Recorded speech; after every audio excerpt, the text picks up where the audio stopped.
Hey everybody, welcome to One More Round with Josh Norris. Today I'm super excited. I have Bernie with me, and we'll get into her bio. But hey, just remember, if you get anything out of this, make sure to leave a comment, like it, share it out with some friends. We want to grow our audience. So with that, I have Bernie Wooster, mother of two amazing kids, athlete and entrepreneur. Grew up in Nebraska, where she competed in sports at 8 years old and is school record holder in the 300 hurdles to this day. After earning a BFA in visual communications from KU, she moved to San Francisco Bay with $400 and a big dream to own her own business. In 1999, she started her first business, Wooster Design, a graphic design firm in 2004, and added another business, Firefly Lightscapes, a holiday and event lighting and decor company. They not only sell a unique product line, they offer full service, install, takedown, and storage.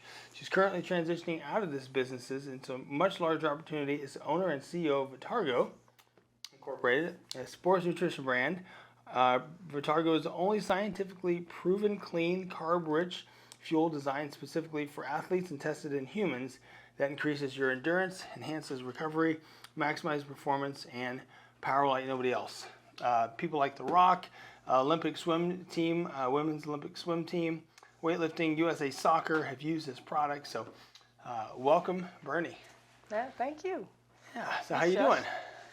Things are good. I mean, I've been transplanted here in Arizona since July. So okay. I moved to Arizona in the hottest month. So I've survived. So you went from Nebraska to San Francisco area for 30 years. Yeah. To Phoenix. That's quite the different parts of the country. Yeah. Well, so in Nebraska, then I went down to Kansas, University of Kansas. Mm-hmm. And I was not going to stay in Kansas after I got my degree. And my friends were like, hey, we're going to California. I'm like, all right, can I come? So we all just packed. I had a suitcase and a portfolio and no resume done yet and $400. Wow. And my parents are like, are you nuts? Like, what? I go, hey, if I don't make it, I'll just come home, right?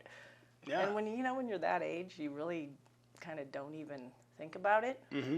So when my kids do that to me, I might be semi-prepared. It's right? One of those things, I think, when you're young, you're like, I have plenty of time to fail.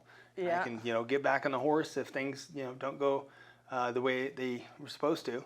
But your parents, they're like 25, 30 years older than you. So they're looking at that framework of, oh my gosh, if I failed at this point in my life, I'd never make it, but it's just not the case. Well, I mean, and my parents were not entrepreneurs. Mm-hmm. My dad was an engineer, professional engineer, but also an athlete. I mean, I got so many cool stories about my dad, and he is why I am in kind of this business and just athletics in general. Because when my parents divorced when I was 8, it was me, and my dad had primary custody, and I had 3 brothers. And so, sports was kind of a babysitter for my dad, but it was also, he knew it would form us and help us with our, lives.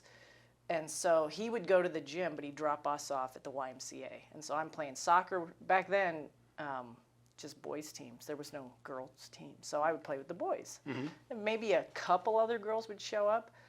But I would play with the boys, but also growing up with boys, right? It was just like, you're going to be aggressive. You're going to go out there and, just play rough. And so that's what I did.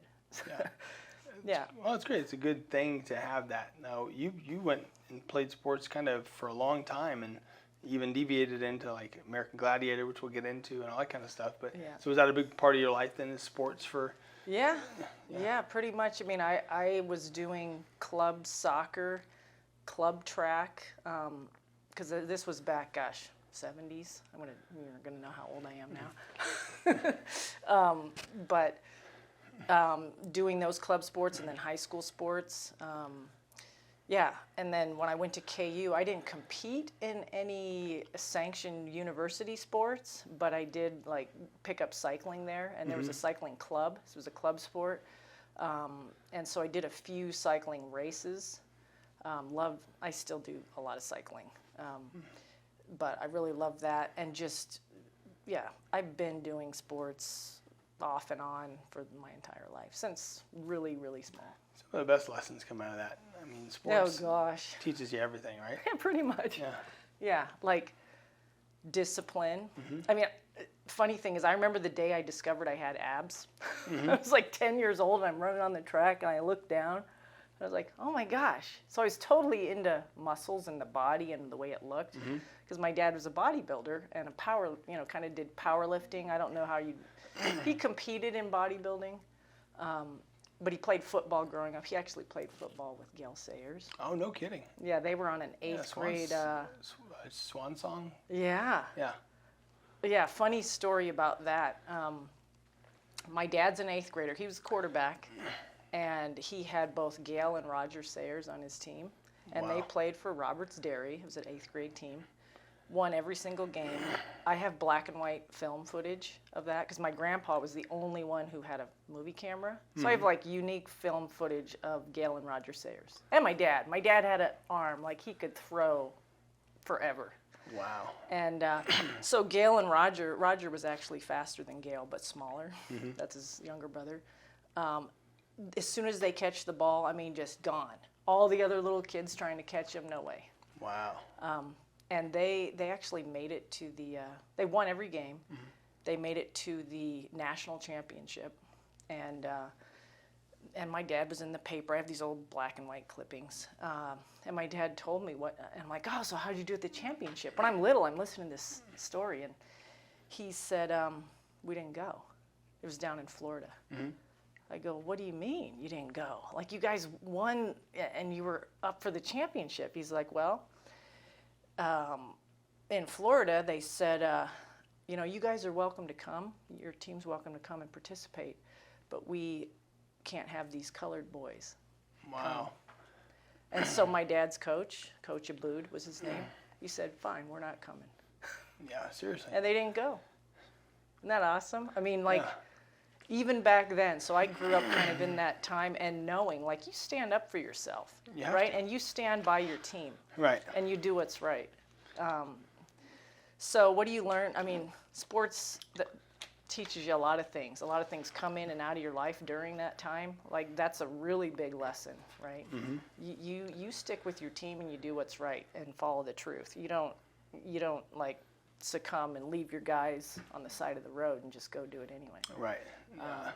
Yeah, that's a great story. Yeah, isn't that crazy? It's so crazy. So you graduated from the University of Kansas. You packed up the car with some friends. Yeah. $400. So how did you get started? Like, what kind of graphic design were you doing back then? So we landed in the Bay Area. Yeah, I had a bike on the roof. We had a Honda Civic. My friend had a Honda Civic. So there was 3 of us. We all put our bikes on the roof, bag of clothes. We were all in the same field too. We're all graphic designers, moving to the same city, looking for the same job. And it was 91, and it was just starting to come out of the recession back then, or really bad economic times. And we all got jobs right away because we actually knew how to use the Apple computer. And the class before my class didn't have any computer training. So when I got to the Bay Area, I was able to I started freelancing. And because I knew the computer. And there's a lot of graphic design in the Bay Area. It's like one of the hotbeds. Yeah. And so all the coolest projects are happening there. I didn't know this, but my friends did. And so I worked at a studio. We worked on some amazing things. I worked on the E-Trade logo, like the one you see now. They just changed the colors this year. But up until then, it was the one that I had picked. Yeah, with the purple and green one. Yeah. The like little kind of starish thing. And, So that was one. I worked on the very first PlayStation packaging. Wow. Way before, when it was coming out. PlayStation, Sony's there. That was cool. They sent me home with this game console. I'm like, all right, I don't know what the heck this is, but I need to understand it so I can design towards it. So I got to do that, and I worked on a bunch of gaming stuff, but almost in every industry. Like, there's a lot of high-tech stuff, software, but I did some medical, stuff. Like annual reports, worked with a lot of CEOs, did photo shoots where I'd hire photographers, and I'm photographing executives, like high-level Silicon Valley execs, So I kind of got thrown into this. It was awesome, though. I learned so much, and just anything you can dream up of, I've probably done it. Like, I even designed boxer shorts for E-Trade, right? Flying toaster boxer shorts. But I'm trying to think if there's any, I mean, I'd have to go back. There was so many interesting things that, like, we'd have to sign NDAs and we couldn't talk about because the technology wasn't released. And then things changed, though, in the industry when the dot-com bubble burst. Like, so I worked as a freelancer and for about 4 years, and then I took a full-time at a studio in Palo Alto down by Stanford. And I worked my way, when I went to California, my goal was, I want to work for myself one day. I don't want to be working for somebody else. I want the freedom. And I need to learn everything I can learn at wherever I am. Just keep learning, keep learning, keep learning. It may suck, right? Yeah. Some of the things really sucked. Like, I felt like I'd be doing 80 hours a week sometimes. I'm spending the night in the studio. I'm like putting in the time. But I'm like, you got to do this. You got to learn. And I just kept moving up and up and up and up and up, making relationships until the point where I had gotten to the point where my next step was the principal of the company. Like, hey, that's my job. That's the job that I would be next at. Yep. Well, of course, it's his company. He's not going to say, hey, go ahead and take over. Yeah. So I went as far as I could go, and then it was time to start my own thing. Okay. But I started it in '99. And, you know, it happened in, 2000? Yeah. Or was it 2001? Yeah, it's like 99, 2001 was like the bubble. Yeah, 2001. So I had one really, really, really good year, and then things just blew up. And then, you know, I had to pivot. And what would you pivot to? Just making sure I was watching my cash flow, and my one benefit was that, I mean, there was a lot less projects available, yet I didn't charge as much as a studio with overhead because I was working out of my house. And I had some relationships that I had from the company I'd left, and they started calling me because I'm cheap, I'm less expensive. Right. Because I didn't have that overhead, you know. I didn't undervalue myself, but I did enough that I could survive. Well, you didn't charge studio prices when you're not a studio. Yeah, I wasn't full-blown studio. I mean, my meetings and we were graphic design was transitioning. Then it was more, because I used to make paste ups and mock-ups, you know, and you know, have to physically go and show the client. Then it got to the point where it's just PDFs. Send me a PDF. And now a lot of it is just digital. Right. And you're not doing a lot of print work per se. I mean, there still is print, but it changed, and it kind of changed during that time, which was great for me. So I didn't need all this physical stuff. Right. You know, though I did have printers and all that kind of stuff. But yeah, it was interesting in that way. Awesome. So you, I'll take us to American Gladiators. This is kind of interesting. I saw it on your bio. You competed in American Gladiators. And yeah, I was a contestant. Yep. Season 5. Yeah, season 5. That was in 1994. So, in 1993, I had decided, hey, I'm going to do a bodybuilding show. I'm going to do a bodybuilding competition. I'd been training a lot. I mean, I started in the gym. Well, it was either barbells or Barbies, and I'm like, I'm not playing with Barbies, so we're working out in the basement with my brother from a young age. I mean, I didn't have bodybuilding in my mind way back then, but I'd been around it, and I'd seen. So at a certain point, when I moved to California, I'm like, you know what? I was going to the gym, like, I was seeing girls, like, very few, but they were training. And I'm like, I can do that. So I'm like, all right, I'm going to train for a show. And I ended up getting a training partner. She trained for the USA, which is it's a national qualifying show. You get your pro card. So she's a really good training partner. And you know, it was my first show, so she helped me through. Of course, I look back and know all the errors I made or things I didn't do. Right. I would do different now. But so I trained for that. And I remember in 14 weeks, so I had gone to, side story, I went to France and I came back and I'm like, okay, now I got to get in my cutting phase. I have 14 weeks till my show, which was in April. And so I mapped out my calories, my macronutrients back then. And my training, you know, and my cardio and all that. And I was gonna I was trying to be a middleweight. You know, the amount of muscle I had, it kind of constituted, okay, be the heaviest middleweight you can. And I get down to the weigh-in. So I'd gone through all the nutrition and all the training. Meanwhile, I have roommates eating pizza and beer, and there's me like I got my little food stuff and rice, chicken. Yeah, rice, chicken. It smells right. My boss at the time in downtown San Francisco was like, "Oh my God, this is horrible." So I'd have to go outside and eat. Yeah. But whatever, eating 5 times, 6 times a day. But I missed my weight by half a pound. So I was a heavyweight. So I was the smallest heavyweight. And there was girls there that they were huge. Yeah. I mean, they were on performance enhancing things. Sure. Deep voices and just I've been around it long enough to know. And for me, it was hard to compete against that.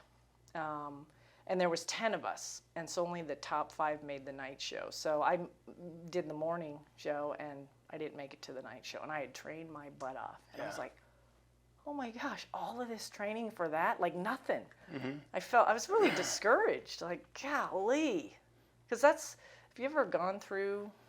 I've trained hard in my life, not for bodybuilding competitions, but for different things, yeah. For sure. Yeah, so when you're training towards something and then something happens. Something comes in where it's like, I don't know. For me, it was a little bit of, I was competing against, it wasn't apples to apples. I should have been competing against the apples, and I was competing against the oranges.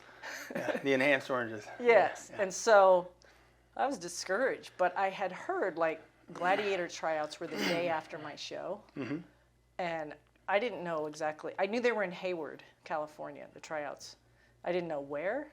And so the next day after the show, I got in my roommate's car and I drove to Hayward, and it's Sunday morning, and I'm like, I'm going to find these tryouts. There's got to be somebody here. And I drive through a Kentucky Fried Chicken drive-through, and I asked the girl at the window, hey, do you know where the Gladiator tryouts are? Because that was the only business that was open on Sunday. You don't want any chicken? I'm like, no, well, I would need to find these tryouts. And so she told me where they were. And I got there and tried out, and I ended up, they called me and, hey, we want you to come down. And so I made it. And of course, when I tried out, like, I was ripped, I was tan, and like I stuck out like a sore thumb because I had just done a competition. And so I made it in. And there was like 40,000 applicants. Yeah. And so like all the bad things that happened, they kind of ended up being a great result from it. Yeah. Had I not prepared, and this is one of my mantras, like, luck is when preparation meets opportunity. So I'd been preparing for something, and then, what happened was when the Gladiator tryouts showed up, here's the opportunity, are you prepared? Yeah, I'm prepared. Yeah. Boom, I'm in. So I got to spend, 6 weeks in LA, in Burbank. Okay. In a hotel with a bunch of other athletes. It was so much fun. And before this, I thought, the Gladiators, it's fake, right? It's staged for television. I totally thought it was. Yeah. And then I get there, I'm like, all right, no, it's not. I mean, I couldn't tell you how many times I got clobbered over the head. Oh, I'll bet. What was the hardest competition while you were there? The little pugil stick thingies? Yeah, like almost like bicycling. No, the big, it looks like a Q-tip. And you're on a pedestal, here's you, here's the Gladiator, and they try and knock you off. Oh, yeah. And you have a football helmet on. Like, I got whacked in the head so many times, but I stayed on the platform. Yeah. But I think for me, that was the hardest one. And some of the other events, I mean, if you have crazy basketball skills, you're going to do well on that, and speed. Yeah. Now, I'm not real fast, right? So that, I had to plow through back then, But it was like a paid vacation, really. Yeah. And I still talk to a few of the girls, a few of the Gladiators. Yeah. That's great. We've So stayed friends over all these years, yeah. And you, I think you said you lost to the champion? Yeah, I lost. So I made it all the way to the semifinals. So you know you're old when you're on a show called ESPN Classics. Yeah. So I'm sitting down I'm in my living room one night, and my phone rings, and my friend's like, "Oh my God, I'm watching you on TV." I'm like, "What?" "Oh yeah, ESPN Classics." Yeah. So they still rerun those things, but yeah, I made it to the semis, and then lost against Peggy. Her name's Peggy Odita. She won the whole thing. Wow. She's an amazing athlete. So, but I was an alternate in case she got hurt. They were going to send me in. But Super cool. yeah, it was cool. It was very cool, and it was real. It was not staged whatsoever. I mean, and the thing about the Gladiators is that, when you see them, if you remember the show. I watched them all. Okay. Yeah, So you probably saw me. Yeah. So when it looked like, oh, they're double teaming. Mm-hmm. Right? The guys especially, like, oh my God, they let that other guy go and that guy got smashed, right? That's not fair. Well, the reason that happened was because the guy that got smashed or got double teamed, he's backstage doing this. "Oh, you Gladiators ain't nothing." And so they're like, all right. And so they would go after him. The film starts rolling. I'll bet, yeah. Oh yeah, they're like, okay, let this dude go. We're gonna smash him. Mm-hmm. And they did. Yeah. And those guys always were out. And so, I mean, all of a sudden I realized, like, oh, this is how it works. So I made friends. Did you was Mike O'Hearn back on the show back in the day? No, but no, he wasn't. That was the next rev of Gladiators. Okay. Yeah, and I know that Titan, he was on there. Yeah. Yeah, Mike O'Hearn, I mean, he's a beast. He looks better today, crazy enough than he did even 30 years ago. Yeah, I've commented on a couple of his things, and he pinned me once because he likes to post about his dogs. Yeah. And he pinned me on something because he and his wife, they get those meals, delivered, and his son was in the shot on Instagram, and so I just told him a little story about my dad growing up with nutrition, like how important it was. We're eating a bodybuilder's diet when we're little kids. And that's what I saw right there. I'm like, oh my gosh, that reminds me of my dad and how I understood the importance of good nutrition, from a very young age. So growing up, like, I used to call the kids who ate bad the white bread kids. Yeah. Right? Because I'm thankful now. I mean, I really wanted some Doritos back in the day, and I would go eat them at my friend's house. But fast forward, it was really beneficial. See, I was the opposite. So my parents didn't really know much about nutrition, and if they did, they didn't apply it. So, like, I got the Doritos and the quesadillas and all that kind of stuff, and I was a chubby kid. And I didn't know any better until I got in high school, and then I'm like, oh, so I got to eat like this to look like that. I changed everything around, and it's amazing how your body can adapt. Yeah, isn't it? It's crazy. Yeah, so I was fortunate, even though I felt like I was not fortunate. Like, they get all the, like, sugary cereals, and we're eating oatmeal and bulgur wheat, if you know what that is. It's like a cereal. No, not bulgur wheat. Yeah, bulgur wheat. It's old school. It sounds like frosted mini wheats without the frosting. Yeah. It's kind of like malto meal and oatmeal, but and you boil it like malto meal. Oh, okay. And it's brown. I remember. It's thick. I remember malto meal quite well. Yeah. I ate a lot of malto meal was the jam, actually. That was pretty good stuff.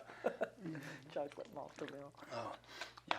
So you, you had some crazy experiences there. Obviously, business, graphic design took you to a different, world with how things changed in 2001, all that. So tell me your new venture, Vitargo. How'd you get into this? Because it seems like it's blowing up.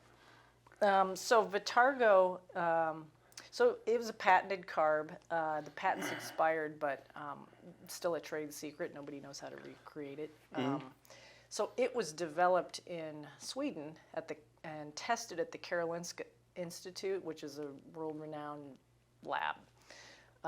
And Vitargo first made its debut in the United States in a product called Myoplex Mass. If you remember that, it's an EAS product. And the co-founder of that, Anthony Almada, you probably don't know him, but he was the co-founder at EAS, and then Bill Phillips bought it, and then it got bought by Abbott Labs. But they put Vitargo in the product called Myoplex Mass. So it came here with that, and anyway, that company got sold off, and then Anthony had then started a company. This was Generate, and they were then the exclusive distributors of the Vitargo powder in the United States, Australia, Canada, Middle East, and South America. So the main company is in Sweden, and the exclusive rights to distribute the powder, the patented powder, Anthony had, and he was under, formed a new company from Generate. It went to Vitargo Global Sciences, et cetera, et cetera. Anyway, I had met Anthony at a nutrition conference, forget the name of it, it was in Las Vegas. I was there just visiting a friend, and anyway, when I was flying home, this guy puts his bag on top of my stuff in the airplane, so I have to wait for this guy to get off the plane. Well, it ends up being Anthony. That's how I meet him. And we start talking as we're walking off the plane, and I tell him I'm a designer, and he's like, "Oh my gosh, here's my card," and I'm looking at his card like, "Oh my God, EAS, you're co-founder of EAS, oh my God," right? And I knew who EAS was, so I was like, I could, work with this guy, and so I did a lot of design work for him early on. He had a think tank called Imagine Nutrition, so I started working with him and did a lot of work there. And then when he came up, decided he got the rights to sell Vitargo in the U.S., I ended up working with him there, or for him, as a contract. I mean, my design business was working for him. I was never employed, but anyway, I knew what the product did. I tried it. I'm like, this stuff is legit, and and Anthony was legit. The only problem was the way the business was run. I invested a lot of money in the company as well. I was an investor in Vitargo Global Sciences. Well, fast forward, Anthony ended up claiming bankruptcy, and Chapter 11, he was going to come through the bankruptcy and still own the company, and that didn't work out. He ended up losing the company through bankruptcy, and I was like, well,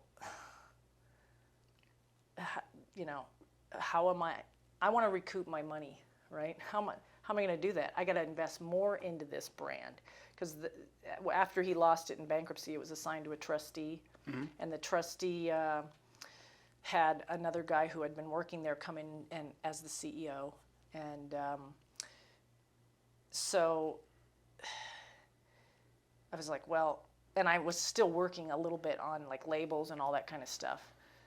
It became very apparent that the company was underfunded, and the trustee was like, we got to sell this. And so I was like, okay, I want to buy it, right? And I found the current CEO that was at Vitargo Global Sciences after Anthony running it. I knew him, and so we became partners. I fronted all the money, and we still owed this court. And he was running it, he was the CEO, so he was running all of the operations, and I'm working in the business, not overseeing a lot of the business, and not also knowing what was going on financially. My bad. Right. I knew a little bit, but when I really dug in, I'm like, hey, I need to see these numbers. I was like, oh my gosh, we are in trouble. Right.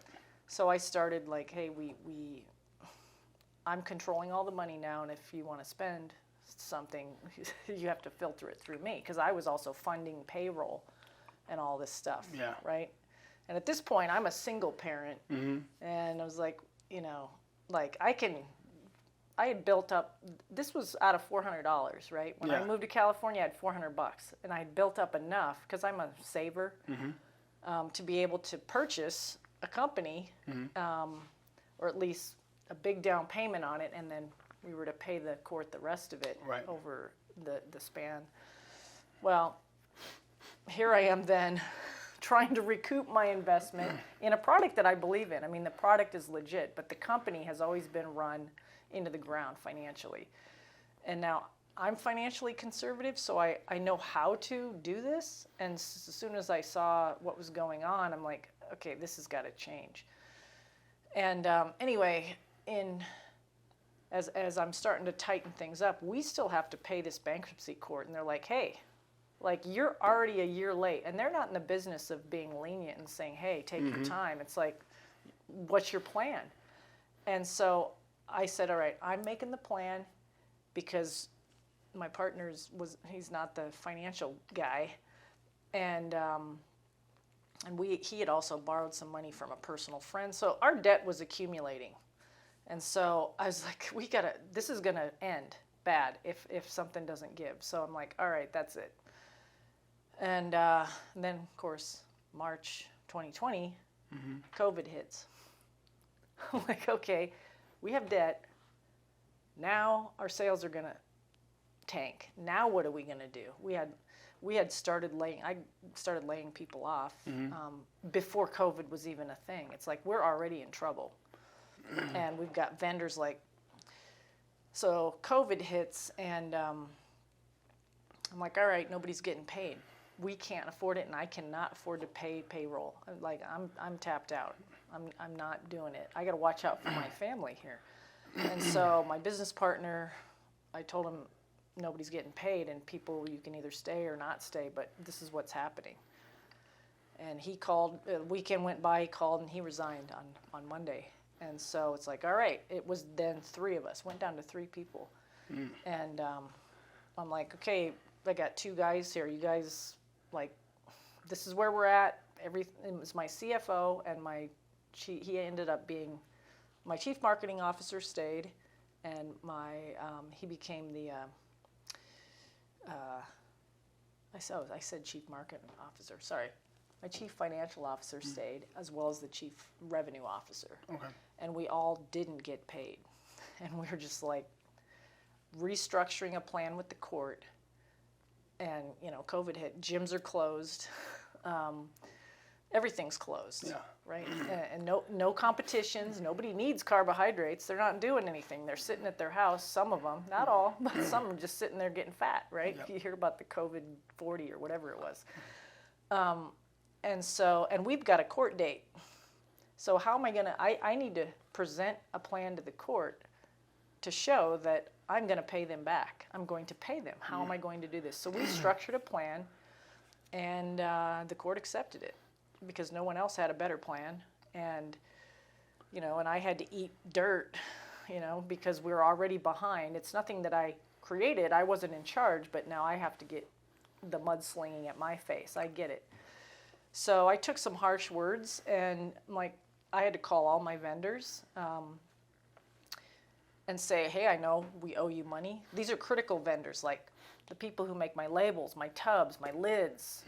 All of those people are owed money. Like, how am I going to get out of this? How am I going to get them to work with me still? And it's COVID. So I called them all, and I said, this is my plan. So if you make a plan, I find that, and it's thought out as well as it can be, and you present it, that's the best chance. If you just go like this, forget it. Yeah, winging it's terrible. Yeah. But yeah, putting a plan together and. Yeah, and I knew it inside and out. My CFO's like, here's what we got, and here's what we can do, and we just worked on it and presented it. Court accepted it. There was another big, massive debt of the personal friend that we owed, and he's a lawyer, so it's like we got to pay him, or he's going to sue us. Yeah. Or he was suing us, but anyway. And then all my vendors. And so I had to call them all up and say, hey, this is what's going on, but I am not running away from this debt. We owe you this money. Can you work with me? And all but one said, yes, we'll work with you. It took me a year during COVID, and I paid them. I paid all my critical vendor debt off to zero. Nice. Like, in a bad year. So I know how to bring things out of the dirt, so to speak. And so that's what we did. And we still have other types of debt that we're paying down. Sure. But we were able to do that. And then so our first year was just survive, okay? Just stay alive. And then this next year has started, let's see, it's been 2 years now. And we're starting to build. And, we're coming out of COVID, right? There's competitions happening, and gyms are open. People are working out again. Yay. Yeah. So people need Vitargo. And so our sales have been picking up. And just recently, though, the Ukraine came into the picture, and that's changed a lot of things for us right now. And so now we're kind of in another phase of, okay, I gotta make a new plan, because I had planned my whole year out. Like, we had just signed a deal with USA Weightlifting. We're the official nutrition sponsor of USA Weightlifting. And so things are going great. We've got all these things planned out for the year. This is what it's going to look like. Things are looking good. I'm like, all right, and we're going to continue to pay some of these debts down. We're good. And then Ukraine hits, and the thing about the Ukraine is that a lot of products come out of the Ukraine. And one of them being, it's a source where the Swedish company that makes the powder, Vitargo powder, gets their raw ingredient. So then it's like, I get a call, hey, we don't have any for you. And it's like, oh, okay. And we don't know when we're coming back online. And so now that's what I'm in the midst of right now. That just hit about a month ago. Supply chain. Yeah, supply chain. I mean, they're already strained, right? I just spent the last whole year of, hey, I can't get tubs. It took instead of taking 10 weeks, it took 5 months. Or shipping my raw ingredient from Sweden to the U.S. usually takes 2 months. One of my containers took 7 months. And so I got to carry. I'm just coming out to breathe. I got to carry cash longer, right? I got to pay. 7 months is a long time, and then I produce it and get paid for it. So talk about a lot of all right, now you got to plan for something else. And then the Ukraine, now you got that, and you got to plan for this issue here. So I would say when you're a business owner, you have to be resilient. You have to spend whatever time you need, 10 minutes or a day, crying. I mean, when I found out about the Ukraine, I just broke down crying. Yeah. Seriously. Because I've been punched so many times that I was like, and I'll get back up, but that day was just like, oh my God. I still get a little emotional. My eyes are getting a little watery, but okay, I spent that time. Next day, boom, back on my feet. Okay, plan. We've been through this before. We were already done this in a different way before. We were already almost dead. What are we going to do? And I got guys on my team, they're like, buckle down. Okay, we're formulating a plan, and we're about done with it. And we have to be flexible. So have a framework and be flexible in your framework. You have to. If you think you're going to set it and everything's going to go fine, being an entrepreneur, no. Right. You better be flexible. Have a plan, but be flexible in there to know there's going to be some kind of curveball coming in. And if you get all bent and sidetracked and off the rails, you're going to crash. Right. Right? That's just what happens. So business has been great, but external forces have happened. Right. And I think we will be fine in the long run. It's just this short-term little blip right now is taking a little creative workarounds. It's always something. Yeah, it's like you got to be really. Yeah. I was listening to Andy Frisella maybe a month ago or so, and he was talking about First Form and the same thing, all the supply chain issues that everybody's dealing with, and he's like, there's those that are just going to complain and okay, this is going to take us out, and then there's those that say, no, how do we figure it out? How do we be more creative? How do we find solutions that others aren't looking for? Yeah. And that's how you win. Otherwise. Yeah. But it's not easy at all. Yeah. I mean, I listen to his. I've just watched him on Instagram. That's what I have time for. I know he has a podcast. One of these days, I'm going to tune in. But I do listen to a lot of his little excerpts, and I read a lot of his posts. And I'm like, yeah, he's like, the problem is people don't have grit. It gets hard and oh, I'm done. Yeah. Just like in sports, you're running or it's starting to get hard, your lungs are starting to burn, or when I'm on my bike, I'm like, my legs are screaming, just let up, right? Why are you doing this? I'm like, no, I'm going to get this. I use Strava, you know that app? No. It's an app that it's kind of like a training partner for me, because you can go out and it tracks your ride, and it tracks everybody else that is riding that same route in different segments, so you can see how you stack up against everybody. And of course, I'm really competitive, so I'm looking at, okay, who do I got to beat, right? And also, it's really me. Who do I got to beat? I got to beat the last time I was on this trail, Right. or whatever, over time. I mean, I may not beat it every single time, but you can see how you do against yourself to see if you're getting better. Yep. Business is no different. Like, you give up when it starts burning, all right, you're probably going to lose. Yeah. Well, it's part of the reason I named my podcast One More Round. So I have it on the wall, Rocky Balboa. It's that one more round you don't think you can that makes all the difference. It's true. I mean, it's like when you don't want to get up, your legs burn, I just got done going through heart failure, for goodness sake, and I'm still going through it. But I'm like, well, what's the alternative? Do I just quit, lay down? Wrap it up and... You figure out how to move forward, and it might be a slow progress. Oh, well. Yeah, you have to just going. keep taking those steps, right? Yep. All those little tiny steps. Never let today get in the way of what a year can look like. Yeah. And that's, I have so many times we're talking to friends, and like they're so transfixed on one issue that, like, I get it. Today that sucks.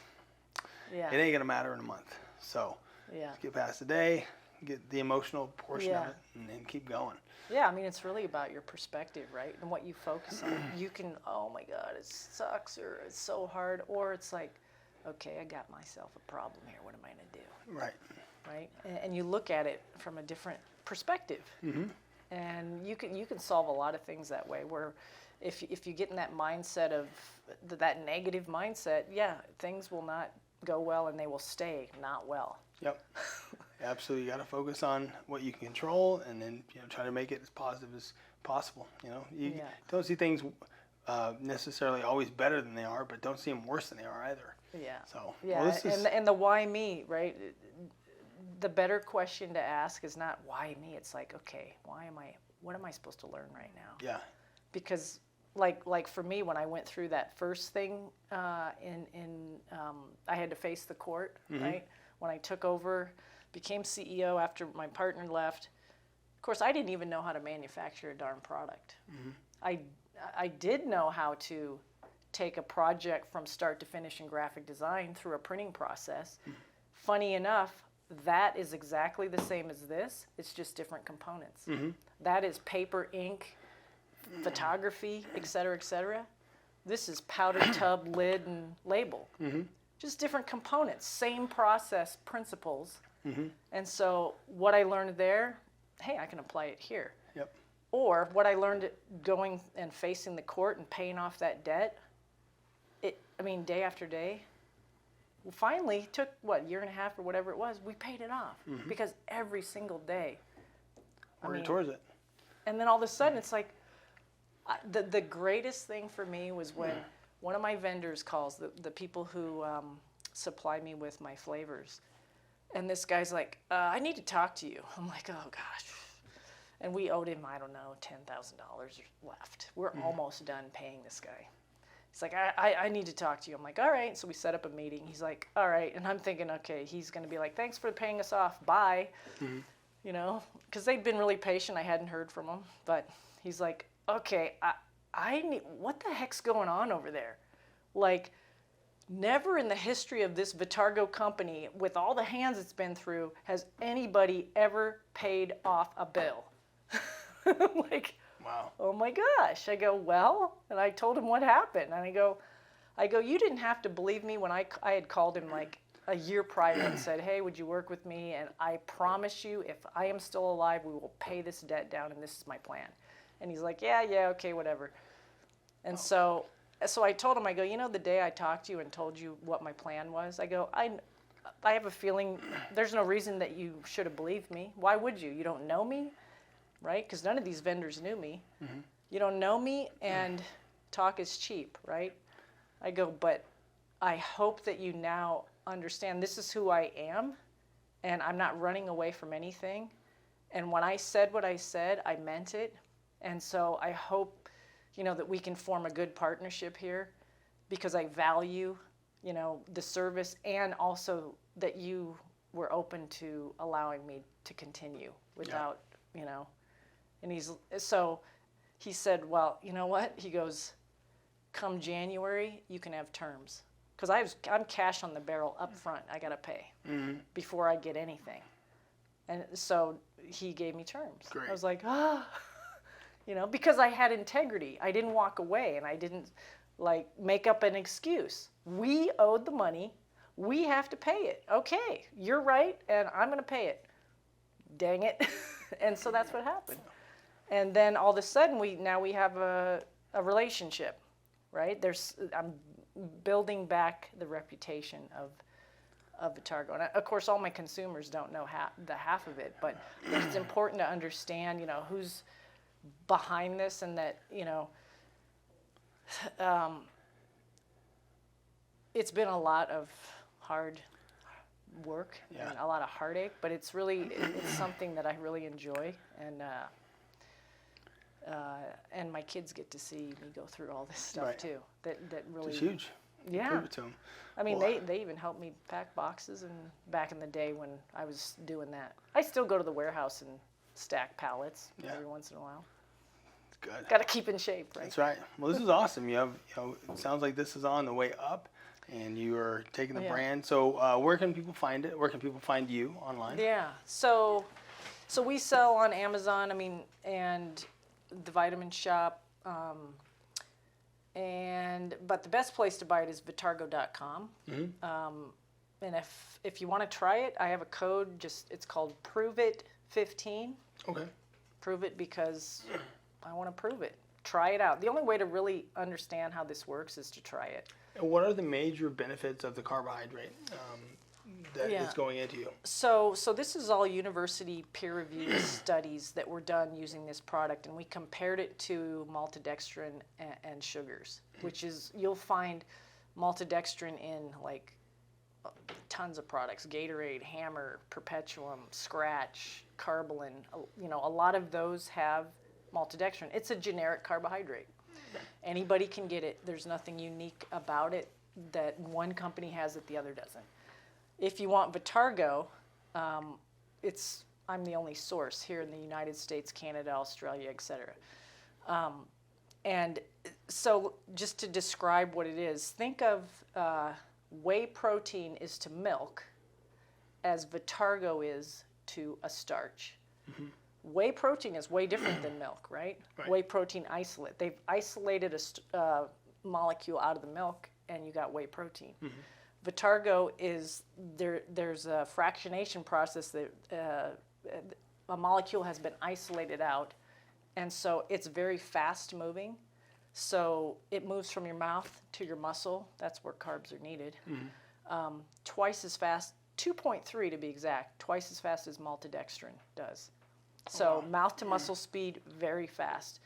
And the other huge benefit, I know the swimmers like USA Swim, it's fun to get calls like, hey, we're going to Tokyo, can you hook us up with some Vitargo? And then see all the swimmers do really well. One of the big aspects of Vitargo is recovery. And so with Vitargo, the studies showed that you have a 70% faster and 77% greater muscle glycogen recovery post-workout. Recovery is, ask any athlete. Recovery is super important. And muscle glycogen recovery, if you want to go out, let's say you're a swimmer and you compete in the morning and then you got to compete again.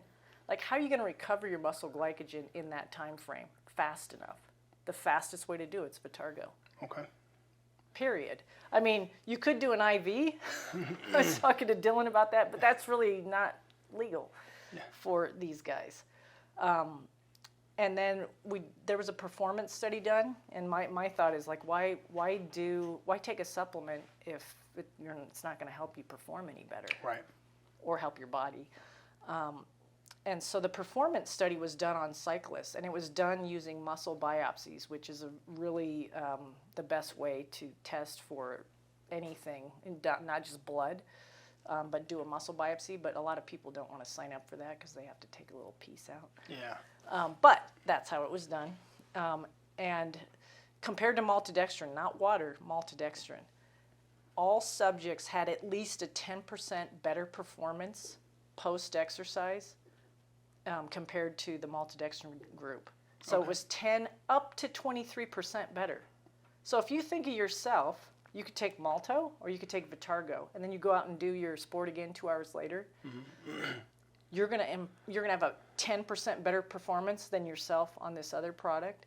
Like, I'm signing up for that. Right. Sounds amazing. I mean, and we have a power study too, because we're working with USA Weightlifting. The power study shows a 5% better power output or more power output, which for strength athletes is a big deal. huge. Yeah. Well, that's awesome. Well, check it out then online, vitargo.com. And then where can they find you? I'm on Instagram mainly, Wooster99. Wooster99. So think of Rooster, but put a W there. And then 99 stands for when I started my design business. So way back then I had, I don't know, it just stuck. Awesome. Well, thank you so much for coming on today. Yeah. Guys, this is fun. I'm sure you got a lot out of it. Amazing story. Can't wait to see what happens with this in the next 10 years. And, thanks for tuning in. We'll see you next time.